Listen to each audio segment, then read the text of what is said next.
I once was lost, but now I am found. Was blind, but now I see.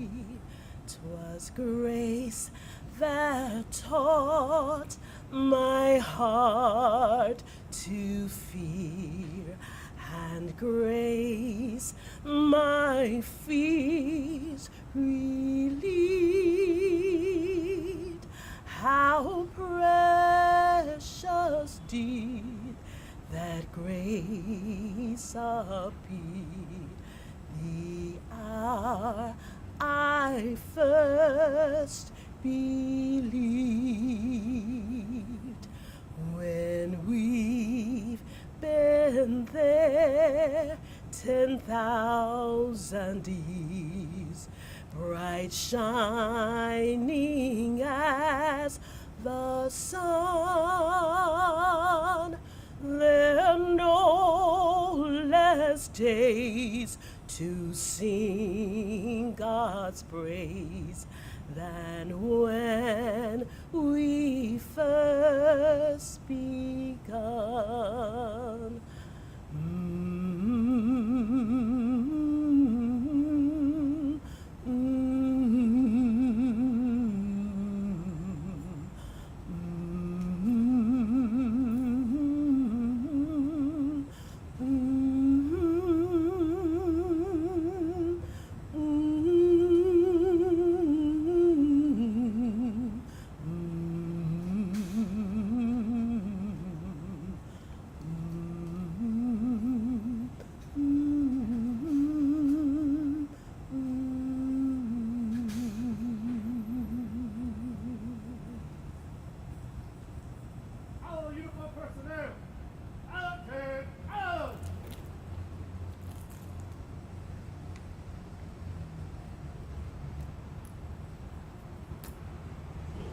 Detail, be advised, on September 24th, 1922, Officer Henry R. Lett and his partner responded to a disturbance involving a male threatening a female with a firearm. During the attempted arrest, the suspect was able to break free. The suspect produced a firearm and fired a round, striking Officer Lett. Officer Lett was able to return fire, striking the suspect in the leg. The suspect fled the scene but was apprehended shortly thereafter. Officer Lett was transported to the hospital where he succumbed to his injuries. Officer Lett was survived by his wife and young daughter. Officer Lett served in the Spanish-American War, the Hotel Company, 4th Regiment, Tennessee Volunteers. Officer Lett is the 6th Tampa police officer to lose their life in the line of duty while protecting the citizens. Officer Henry Richard Lett.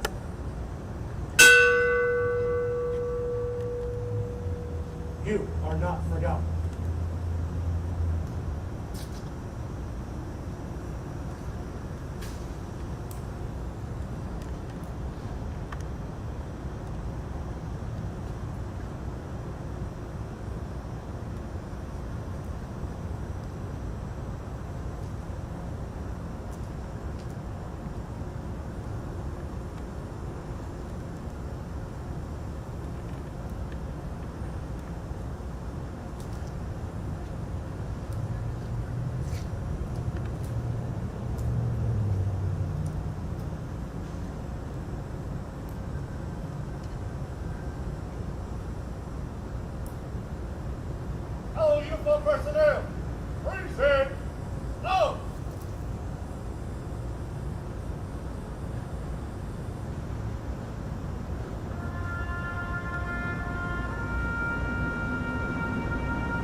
Thank you all for being here this morning.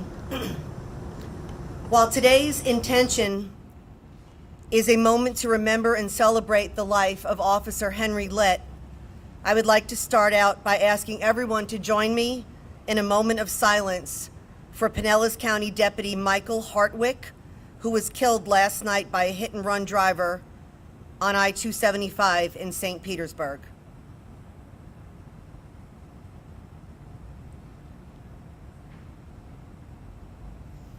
Thank you. May Deputy Hartwick rest in eternal peace, and may justice be served for his death. Like each of the 32 officers recognized on this monument, Deputy Hartwick and our own officer, Henry Lett, are more than just a name etched in stone. Each of these brave officers meant the world to someone: a parent, a sibling, a spouse, a child. Honoring their lives and their legacies on each 10-year anniversary of their death is a tradition I proudly pushed for at TPD back in 2015, and it warms my heart to see that it carries on today. I believe that this is the smallest way we can repay our debt to our brothers and sisters who paid the ultimate sacrifice for our safety and security with their lives. We remember Officer Litt and each fallen law enforcement officer before and after him, so that years from now, others will know their stories and be inspired to follow their examples of selfless service to their communities.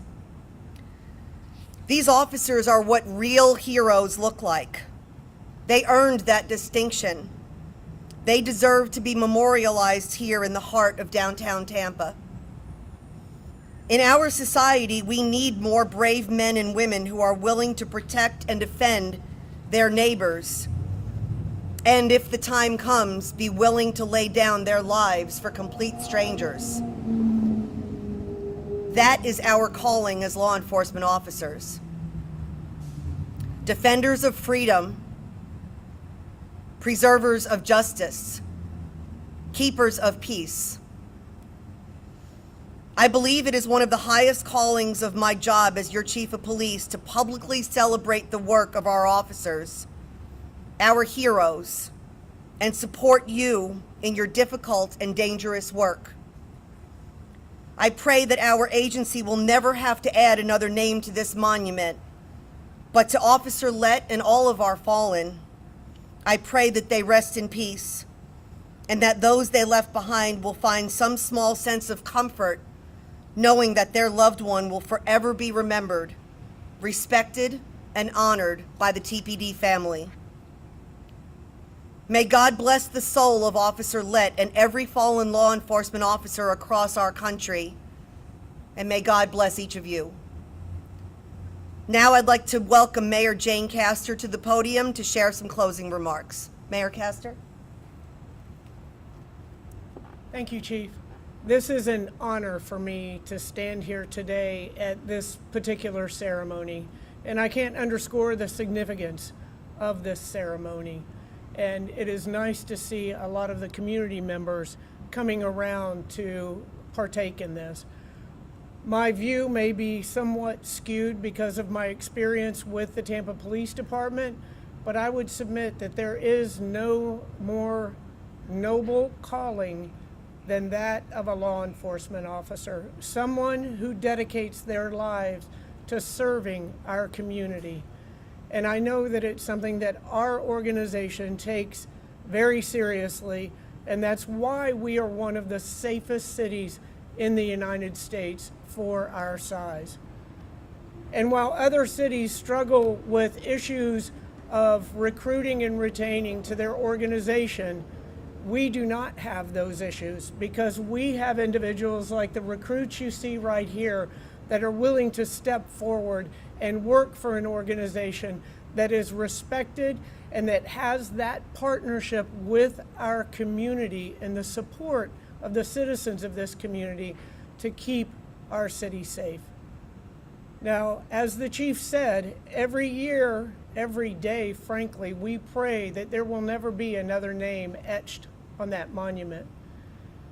And while you go about your duties every day, we will support, equip, do everything in our power to ensure that you go home safely at the end of your shift. But in my 31 years at the Tampa Police Department, there were several names etched on that wall, and that is the reality. That is the reality of law enforcement, is that sometimes bad things happen to good people. But we have to do all that we can to ensure that we don't add any more names to that monument. So I thank each and every one of you for your service.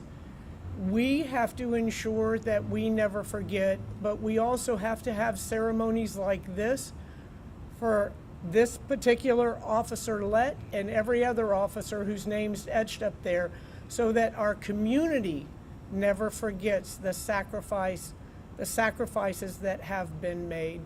So I thank each and every one of you for your service.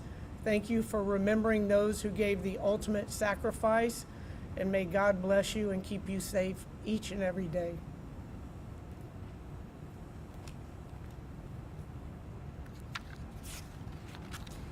Thank you, Mayor, and thank you, Chief O'Connor, for those words. This concludes today's ceremony. Again, we thank you all for joining us this morning, and we hope that you all travel safely back to work and into the weekend. Thank you. All uniform personnel, all turn, all!